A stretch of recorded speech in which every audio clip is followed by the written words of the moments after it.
In this video, we are going to discuss that what is a primer and what characteristics of primers are considered while primer designing. So first of all, what is a primer? All of you might have studied the process of DNA replication, in which after the conversion of double-stranded DNA into single-stranded DNA, a primer binds with the template strand and starts the process of extension. So why is a primer needed? Primer basically provides free 3' hydroxyl groups for the addition of nucleotides because the DNA polymerases cannot start de novo DNA synthesis. So primer is also used in various molecular biology techniques such as PCR and DNA sequencing.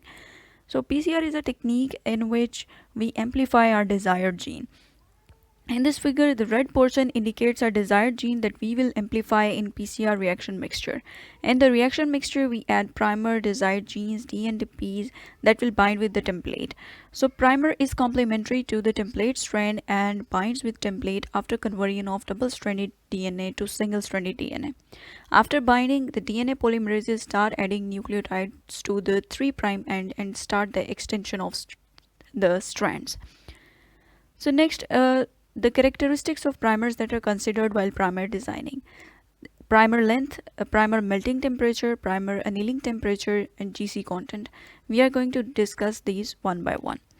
So first of all is primer length. It is the optimum length that is between 18 to 22 base pairs, because this primer is long enough that it will provide specificity. It means that it will bind to our desired gene, and it is short enough that it will bind easily with our template at annealing temperature.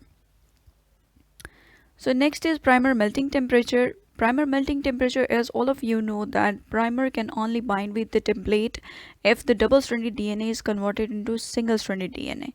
So primer melting temperature is the temperature at which half of the desired DNA or gene that we have added in the reaction mixture will be converted into single-stranded DNA.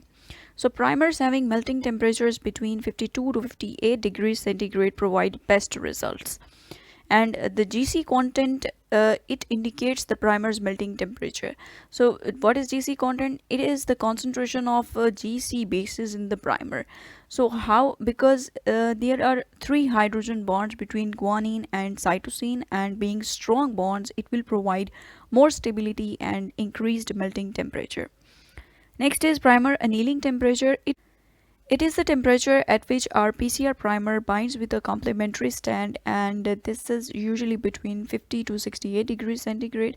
So here in this figure you can see that the PCR cycle involves basically 3 steps. First is denaturation, next annealing and extension. Denaturation, it is the step at which the double-stranded DNA is converted into single-stranded DNA. Next annealing, it is the binding of the primer with the template strand, and next extension, it is the addition of nucleotides to the 3' hydroxyl ends of the primer, and this will result in the extension of our strand.